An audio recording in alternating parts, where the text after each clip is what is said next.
రంపచోడవరం నియోజకవర్గంలో ఉదయం నుంచి మన టీవీలోను సోషల్ మీడియాలోను హల్చల్ చేస్తున్న విషయం ఏంటంటే ఎమ్మెల్సీ అనంతబాబు యొక్క న్యూడ్ వీడియో బయటకు రావడం. నిజంగా ఈ రోజు ఈ విషయాన్ని చెప్పుకోవాలంటేనే చాలా సిగ్గుపడాల్సినటువంటి పరిస్థితి. ఎందుకంటే నియోజకవర్గంలో ఇలాంటి పరిస్థితులు కూడా చోటు చేసుకుంటాయా, ఇలాంటి వారు కూడా ఉన్నారా అని ఈ రోజు చాలా మంది ఫోన్ చేసి చాలా రకాలుగా మాట్లాడడం అడగడం కూడా జరుగుతూ ఉంది. నిజంగా ఈ ఎమ్మెల్సీ అనంతబాబు అనే వ్యక్తి ఒక న్యూడ్ వీడియో ఒక మహిళతో అక్రమ సంబంధాలు ఏర్పాటు చేసుకుని ఆ అమ్మాయితో ఏదైతే వీడియో కాల్ మాట్లాడుతూ తను ఏదైతే ప్రవర్తించాడో అది పొద్దున్న లేసి మేము టీవీలో చూసాము, చాలా మంది కూడా చెప్పారు. ఇది చాలా సిగ్గుపడినటువంటి విషయమనే చెప్పాలి. తిరిగి ఇంత తప్పు చేసింది కాకుండా నేను కాదు మార్పింగ్ చేశారు, నేను ఏదో పిల్లలకి ముద్ర పెడుతున్న వీడియో తీసేసి అది ఈ విధంగా క్రియేట్ చేస్తా ఉన్నారు, నా పైన తప్పుడు ప్రచారం చేస్తా ఉన్నారు, ఎవరో డబ్బుల కోసం ఇలా చేస్తా ఉన్నారు అనేసి ఆ ఎమ్మెల్సీ అనంతబాబు అనే వ్యక్తి చెప్పడం జరుగుతుంది. దాంట్లో అసలు నమ్మశక్యమైన విషయం ఏదైనా ఉందా? టీవీలో మనం చూసాము, అతని మెడపై ఉన్న చైను, అతను వాడుతున్నటువంటి చేయికి వేసుకున్న ఉంగరాలు సేమ్ వీడియోలో ఏవైతే ఉన్నాయో అక్కడ ప్రజెంట్ ఇప్పుడు ఆయన వేసుకుని తిరుగుతా ఉన్నాడు.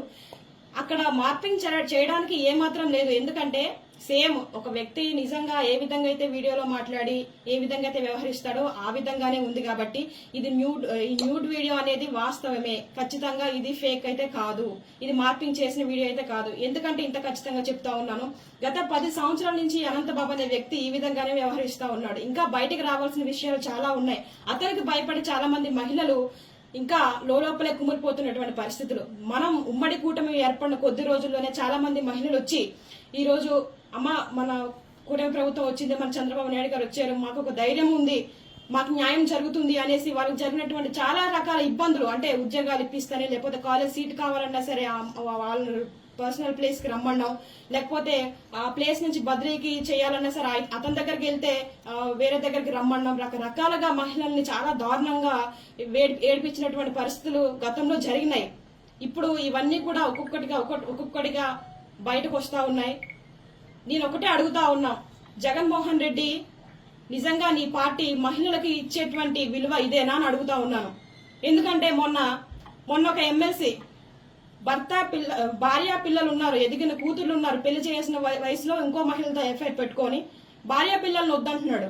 అలాగే ఎమ్మెల్యేలు, ఎంపీలు, ఇలాగ వైసీపీలో పార్టీలో ఉన్నటువంటి ప్రతి ఒక్క నాయకుడు ఇదే పరిస్థితిలో ఉన్నాడు. ఇప్పుడు ఎమ్మెల్సీ అనంతబాబు, ఈయన కోసం ఆల్రెడీ మనకు తెలుసు. ఇప్పుడు నువ్వేం చేస్తావు జగన్మోహన్ రెడ్డి? ఈ యొక్క ఎమ్మెల్సీ అనంతబాబుకు నువ్వు శిక్ష వేయిస్తావా, లేదంటే మొన్న డోర్ డెలివరీ చేసిన తర్వాత 5 నెలల్లో బయటకు తీసుకొచ్చేవే అలాగే వ్యవహరిస్తావా? నువ్వు మహిళలకు ఏమాత్రం గౌరవిస్తావు అనేది ఇప్పుడు బయటపడుతుంది. కాబట్టి జగన్మోహన్ రెడ్డి, నువ్వు నీ పార్టీ నిజంగానే మహిళల పక్షపాతి అని చెప్తా ఉంటావు కదా, మహిళల తరపున ఎప్పుడు ఉంటుంది, మహిళలకు ఎప్పుడు కూడా ఉన్నతమైన స్థానాల్లోనే మా వైసీపీ ప్రభుత్వం ఉంటుంది అనేసి చాలాసార్లు చెప్పావు. ఇప్పుడు ఏం మాట్లాడుతావు జగన్మోహన్ రెడ్డి అని కూడా నేను అడుగుతా ఉన్నాను. మిగతా ఎమ్మెల్యేలు, ఎంపీలకు కూడా ఇదే ప్రశ్న వేస్తా ఉన్నాను. ఒకసారి మీరు ప్రశ్నించుకోండి. టీడీపీ కార్యకర్తల్లో ఉన్నటువంటి నాయకులు ఆ విధంగా వ్యవహరిస్తా ఉన్నారా, లేకపోతే వైసీపీ పార్టీలో ఒక పదవి మోహం తోటి ఏ విధంగా వ్యవహరిస్తా ఉన్నారు మీకే కళ్ళకు కట్టినట్టు కనబడతా ఉంది. ఈ రోజు నిజంగా సమాజం సిగ్గుతో తలదించుకోవాల్సిన పరిస్థితి. ఇలాంటివి చూడాలంటేనే భయంకరంగా ఉన్నాయని చాలా మంది చెప్తా ఉన్నారు. ఒకసారి మీరే ఆలోచించుకోవాల్సిన పరిస్థితి. గతంలో డోర్ డెలివరీ చేసి ఒక దళితుడిని చంపేశారు. అది కూడా ఒక మహిళ వల్లే ఆ వ్యక్తిని చంపారన్న విషయం కూడా మా అందరికి ఇప్పటికీ చాలా మందికి తెలుసు.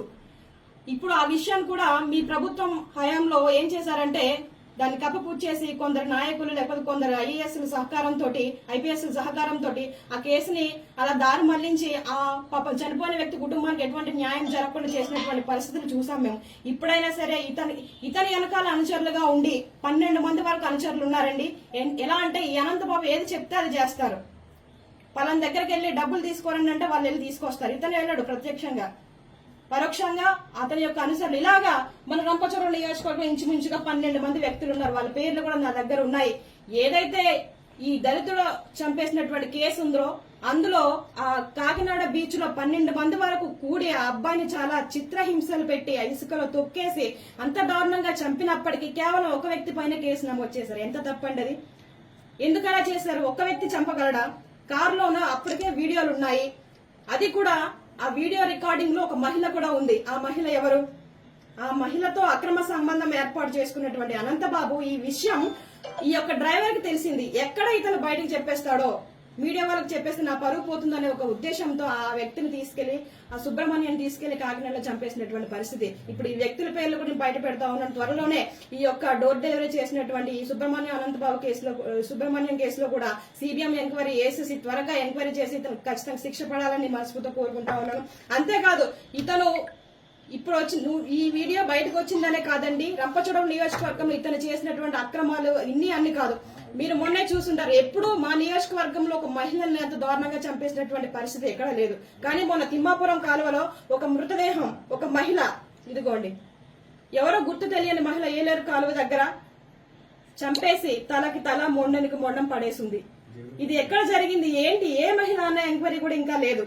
ఇలాంటి పరిస్థితులు జరుగుతా ఉన్నాయి. ఏమో మాకైతే ఒక డౌట్ వేస్తుంది, ఈ అమ్మాయి కూడా ఒకవేళ అనంతబాబు బాధితురాలేమో, అతను చెప్పిన మాట ఇల్లేదనేసి ఈ అమ్మాయిని కూడా చంపేశారేమో. ఒకవేళ ఈ వీడియోలో ఉన్న అమ్మాయి ఎవరైతే ఉన్నారో ఆ అమ్మాయి ఈ అమ్మాయి ఏమో, ఇలాంటి అనుమానాలు కూడా మా దగ్గర చాలా ఉన్నాయి. ఒకవేళ ఇతను ప్రత్యక్షంగా కాకపోయినా అతను అనుచరులు ఉన్నటువంటి 12 మందిలో ఎవరైనా చేశారేమో. ఎందుకంటే బెదిరింపులకు పాల్పడేది ఆ వెనకాల ఉన్నటువంటి అనుచరులే. ఎలా అంటే ఇక్కడ అక్రమంగా కలప రవాణా చేయడం, రంగురాల వ్యాపారం, మైనింగ్, రకరకాల వ్యాపారాలు చేస్తూ ఇక్కడ ఏజెన్సీ ప్రాంతంలో 10 సంవత్సరాల నుంచి దోచుకున్నటువంటి వ్యక్తి అనంతబాబు అనే వ్యక్తి.